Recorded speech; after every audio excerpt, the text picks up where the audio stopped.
Hello everyone, कैसे आप सभी लोग। आशा करता हूँ सब लोग बहुत अच्छे रहेंगे। मैं बता दूं, मैं भी काफी अच्छा हूँ। आज के सेशन के अंदर हम लोग स्टार्ट करने वाले हैं with a new chapter. I know हम लोगों ने अभी तक काफी चीजें कंप्लीट कर ली हैं। If you are new in this batch, मैं आपको इस बैच के बारे में बता देता हूँ। पहले मैंने यहाँ लिख के भी रखा है। The batch is called as Utkarsh batch, और इस बैच के अंदर हम लोग सीएमए इंटर, सीएमए फाइनल के लिए फुल कवरेज कर रहे हैं यहाँ पे जीएसटी की। ठीक है। इसके अंदर हम लोग ऑलरेडी काफी चैप्टर कर चुके हैं। जो बुक हम लोग यहाँ पे रेफर कर रहे हो, ये बुक है जीएसटी 360, जो कि मैंने खुद ही पब्लिश करी हुई है आप लोगों के लिए। अगर आप चाहें तो इसको वीडियो में देख के रेफर कर सकते हैं। You can also by the book, soft और हार्ड कॉपी। ठीक है, दोनों ही ऑप्शन अवेलेबल हैं। चलिए, तो मैंने अभी तक आपको कौन कौन से चैप्टर करा दिए हैं। मैंने आपको chapter number 1, 2, 3, 4, 5, obviously chapter number 0 introduction भी करा दिया है। 6, 7, 8, 9, 10, 11 हमने टैक्स इनवॉइस जो है वो भी खत्म कर लिया है। अब हमारे पास ई वे बिल है, जो कि 11वें का ही एक हिस्सा है कहीं ना कहीं। क्या मतलब, पूरा हिस्सा वो 11वें का ही है। ठीक है। उसके बाद हमारे पास चैप्टर नंबर 12 है GST calculation, then GST returns, then we are done with our syllabus. बस हमारा एक चैप्टर बचा हुआ है एग्जाम्पशंस। 9वां चैप्टर जो है हमारा वो होल्ड पे है। अभी खैर के लिए होल्ड पे इसलिए है क्योंकि इसके अंदर चीजें जो हमें, मैंने बताया था आपको, रिमेम्बरिंग वाली है।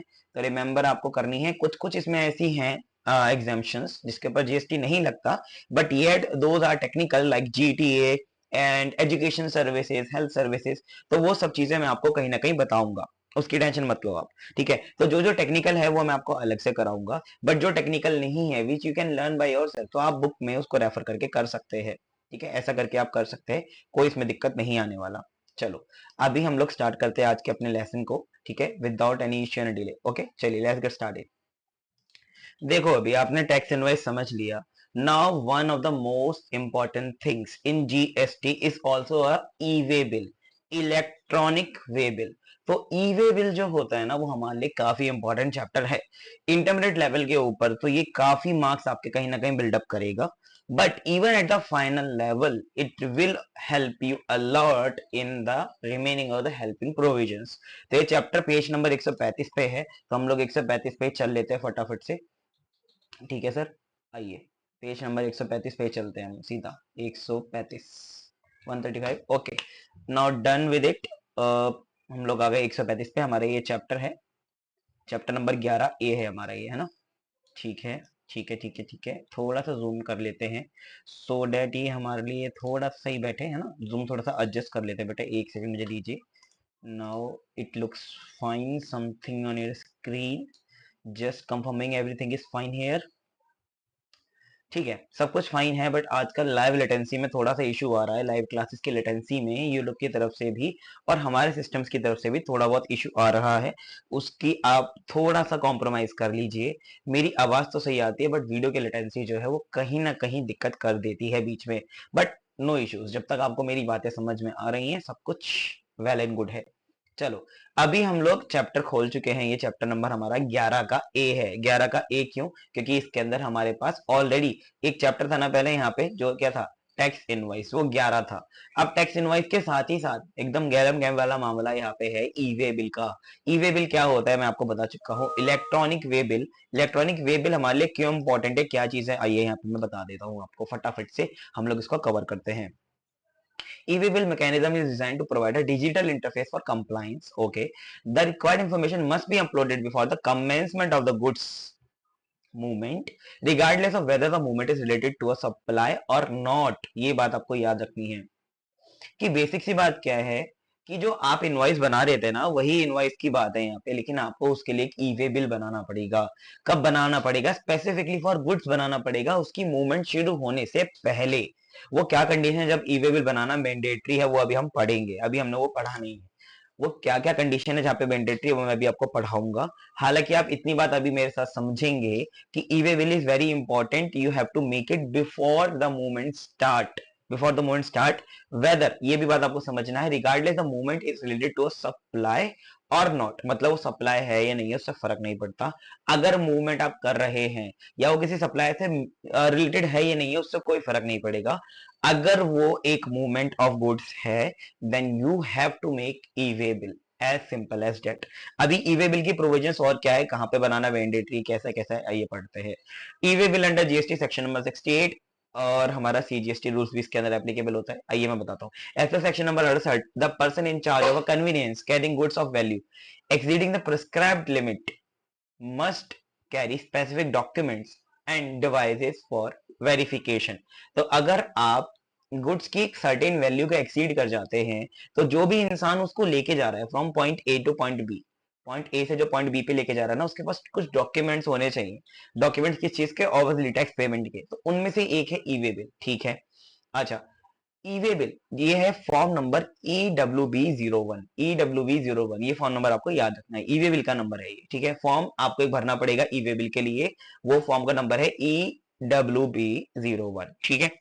इलेक्ट्रॉनिक डॉक्यूमेंट है generated in the GST portal for consignment of goods valued over 50,000। तो लिमिट कितनी है बेटा? 50,000 रुपए की लिमिट है। मतलब 50,000 रुपए से जैसे ही आपका वैल्यू ज्यादा हो जाता है गुड्स का, तो आपको ई वे बिल बनाना पड़ेगा, एक इलेक्ट्रॉनिक बिल बनाना पड़ेगा। वो बिल आप किसको दोगे? वो उसको दोगे जिससे आप माल ट्रांसफर करा रहे हो। जैसे मान लो ए पॉइंट से बी पॉइंट जा रहा है, जैसे मान लो दिल्ली से मेरा माल जा रहा है मुंबई, तो अब मैं तो वो लेके नहीं जाऊंगा, मैंने किसी पोर्टर को हायर किया होगा इसके लिए। तो जिस भी मैंने पोर्टर को हायर किया ना, उसके पास डॉक्यूमेंट का होना बहुत जरूरी है, क्योंकि ये इंस्पेक्टर चेक कर सकता है। अच्छा, इसके अंदर दो पार्ट होंगे, पार्ट ए और पार्ट बी। पार्ट ए के अंदर detail of the supplier, recipient, place of dispatch, place of delivery, invoice number, value of goods, HSN code and reason for transportation होगा। पार्ट बी के अंदर transport details such as transport document number, जैसे GRN होता है goods receipt number, railway receipt number और vehicle number. तो part B is majorly related with the vehicle carrying the goods. Part A basically related with the supplier and the recipient information. ठीक है, okay. अच्छा, benefit आप खुद ही पढ़ लेंगे।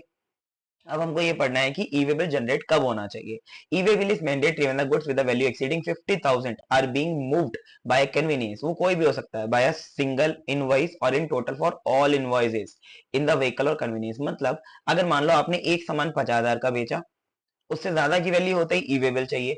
अगर आपने 10 सामान बेचे और उन 10 की वैल्यू, मतलब जहां एक ही ट्रक में रहा है, उन सबकी इंडिविजुअल वैल्यू या तो 50,000 से ज्यादा हो या तो कंबाइंड वैल्यू 50,000 से ज्यादा हो।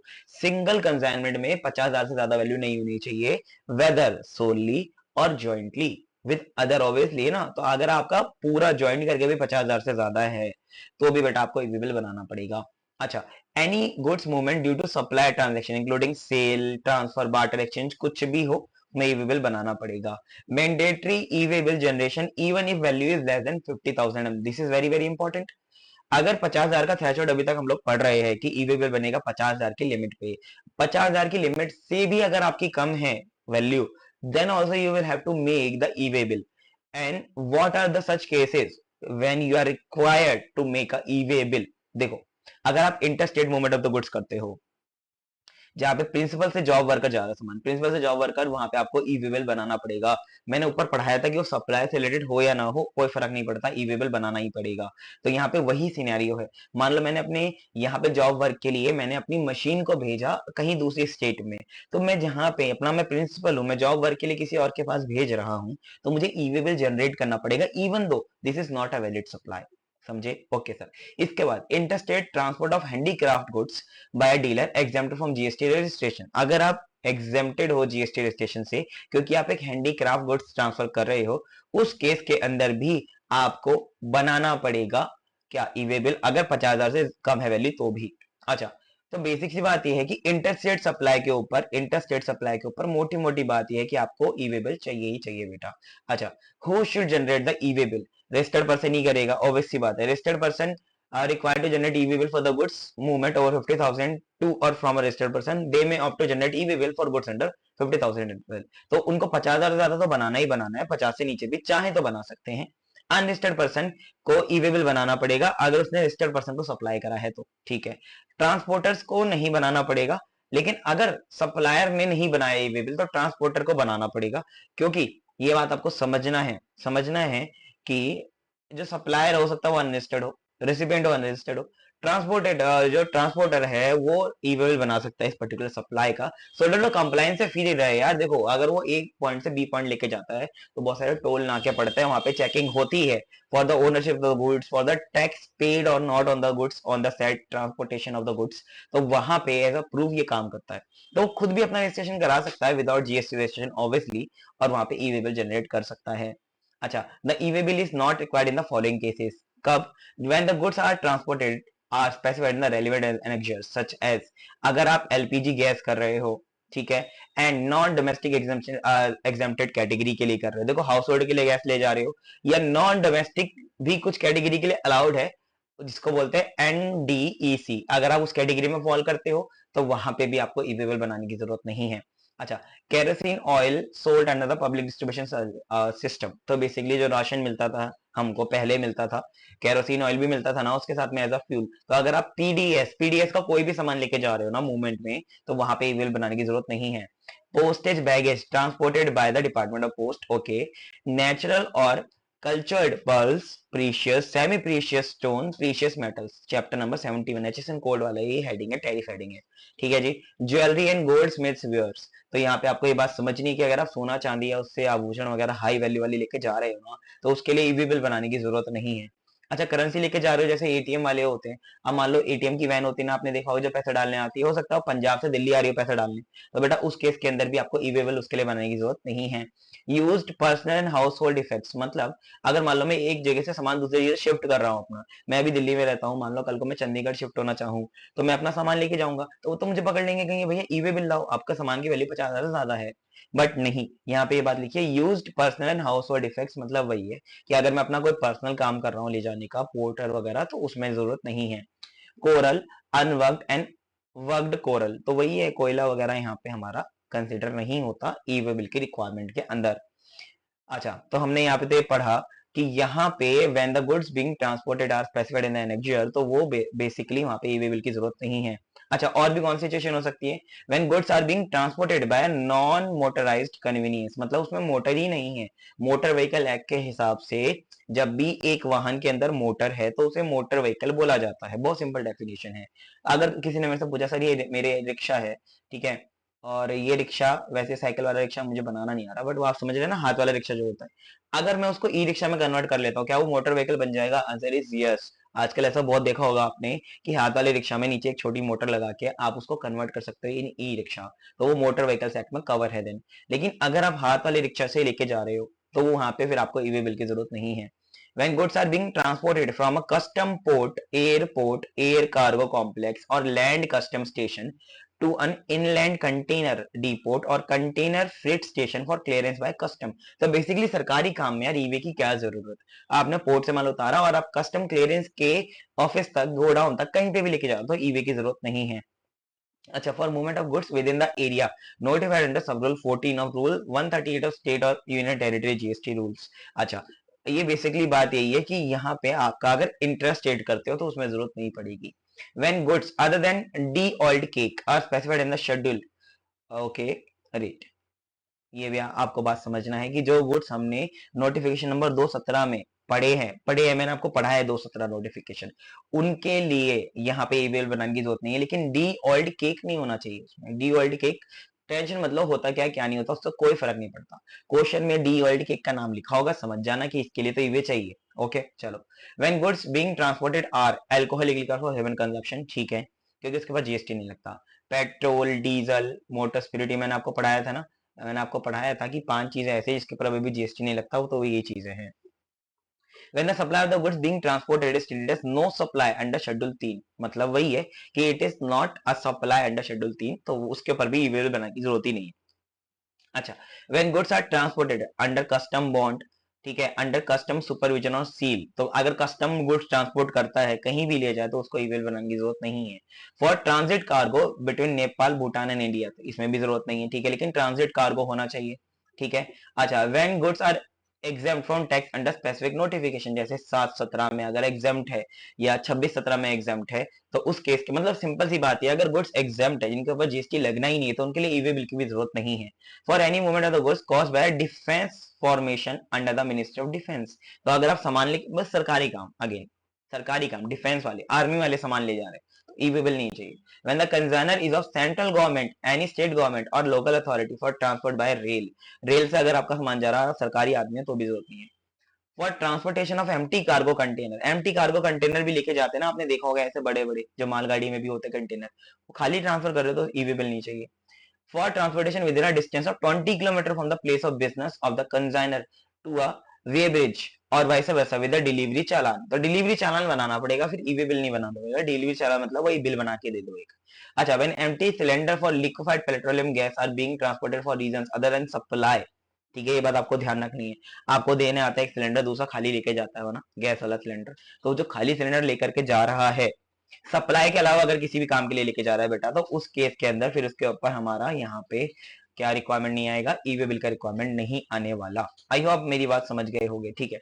अच्छा, यहाँ पे additionally part B of the e way bill is not required when, मतलब ऊपर वाली जो चीजें थी वहां पे सिर्फ इसकी बात करी गई थी, पार्ट ए की बात करी गई थी, नीचे हम लोग बात कर रहे हैं पार्ट बी की। अच्छा, Part B, the distance between the consignor or consignee and the transporter is less than 50 kilometre and the transporter is within the same state, तो यहाँ पे भी आपको पार्ट बी भी नहीं भरना पड़ेगा, मतलब ट्रांसपोर्टर की डिटेल भी नहीं भरनी पड़ेगी।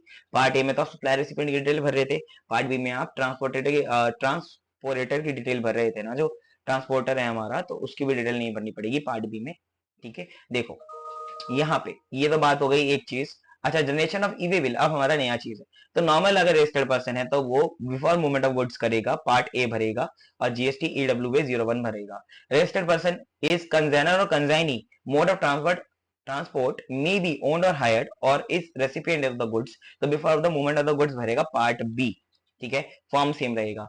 अच्छा, ये लिस्ट आप पढ़ लेना, मुझे लगता नहीं इसमें कोई भी दिक्कत है। वैलिडिटी इंपॉर्टेंट है, वो मैं आपको पढ़ा देता हूँ। वैलिडिटी में क्या है, अगर other than over dimensional cargo less then 200 kilometre, ठीक है, वन डे की है, मतलब अगर आपने आज ई वे बनाया तो 24 घंटे तक वैलिड रहेगा। अच्छा, फॉर एवरी एडिशनल 200 किलोमीटर और part thereof additional one day, तो मतलब अगर मान लो मेरे जो डिस्टेंस है वो 200 किलोमीटर से कम है, 200 किलोमीटर से ज्यादा होते ही, मतलब मान लो 250 किलोमीटर है, ठीक है, तो 250 किलोमीटर अगर है तो आपको एक बात समझनी है कि मुझे हर 200 किलोमीटर पे एक दिन का समय मिलता है, तो मुझे एक्स्ट्रा 50 किलोमीटर पर उस हिसाब से प्रोपोर्शनेट दिन मिलेगा, वैलिडिटी एक्स्ट्रा हो जाएगी जब मैं वो काटूंगा। For over dimensional cargo less than 20 kilometre है तो एक दिन, फॉर एवरी एडिशनल किलोमीटर और part thereof additional one day. Over dimensional cargo का मतलब है, देखो बड़ा और छोटा वाहन आप समझ लो, यहाँ पे बहुत दिक्कत मत लो। ओवर डायमेंशनल मतलब जो बहुत हैवी है, जो बहुत दूर तक जाते हैं, generally state to state transport करते हैं। छोटे वाहन, छोटे वाहनों के लिए लेस देन 20 किलोमीटर एक दिन, एडिशनल 20 किलोमीटर के लिए एक दिन एक्स्ट्रा मिलेगा।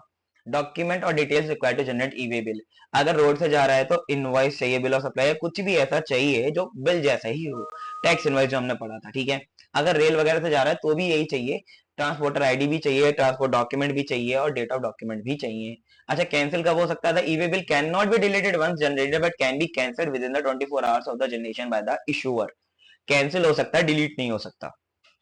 If e way bill has been verified by a proper officer it can not be cancelled, ये बात आपको ध्यान रखनी है। अगर मान लो वो लेके जा रहा था ए पॉइंट से बी पॉइंट पे माल को, और वहां पे एक बीच में उसको कोई प्रॉपर ऑफिसर मिल गया चेकिंग वाला, और उसने चेक करके ई वे बिल को वेरीफाई कर लिया, तो वो ई वे बिल अब वेरिफिकेशन के बाद कैंसिल नहीं हो सकता, हालांकि 24 घंटे के अंदर अंदर आप उसको कैंसिल कर सकते हो। कैंसिलेशन अलाउड कब है, जब goods are transported differently from the details mentioned the e way bill, तो फिर अलाउड है कैंसिलेशन। ये तो दो एक्सट्रीम केसेस हैं। अच्छा, text point, SMS facilities available for the generation, cancellation, updation and assignment of the e way bill for the supplier, recipient and transporter, तो वो है, मतलब हमारे एसएमएस से भी कर सकते हैं, कोई दिक्कत नहीं है। अच्छा, जो पर्सन कन्वीनियंस में लेके जाएगा सामान, हमें उसको कौन कौन से डॉक्यूमेंट लाने चाहिए, invoice, copy of e way bill, obvious सी बात है ना। देखो यहाँ पे लिखा हुआ भी है, फिजिकल फॉर्म और e way bill number in electronic form, for certain cases e way bill data may be embedded in a radio frequency identification device RFID on the vehicle, तो RFID में भी एम्बेड हो सकता है, मतलब लगाया जा सकता है। This is not applicable for rail, air और वेसल ट्रांसपोर्ट, तो ये आपको बात समझनी है, ऑन रोड ही एप्लीकेबल है। For imported goods the bill of entry copy and its number date should be mention in the part A of the form, import के लिए करना पड़ेगा। If the invoice issued as per rule number 48(4) the QR code with the embedded invoice reference number IRN हमको show करना पड़ेगा। The commissioner में require specific transporters to use unique RFID to map the e-way bill to it before the movement of the goods. तो ये depend करता है commissioner के ऊपर। Alternative documents in specific circumstances the commissioner may require the person in charge to carry tax invoice, bill of supply, bill of entry या delivery challan. तो आपको ये बातें याद रखनी है। यहाँ पे हमारा खत्म हो जाता है ई वे बिल का चैप्टर। बहुत छोटा सा चैप्टर था। आशा करता हूँ आपको चैप्टर समझ में आया हो, मजा भी आया हो पढ़ने में। कोई भी दिक्कत दुविधा परेशानी आती है तो नीचे कमेंट सेक्शन ओपन है, आप कमेंट कर सकते हैं, मुझे बता सकते हैं कि क्या दिक्कत दुविधा परेशानी है या कहाँ पे आपका डाउट है। ठीक है, चलिए आज के लिए इतना ही रखते हैं। अब अगली क्लास में मिलेंगे। Tata, bye bye.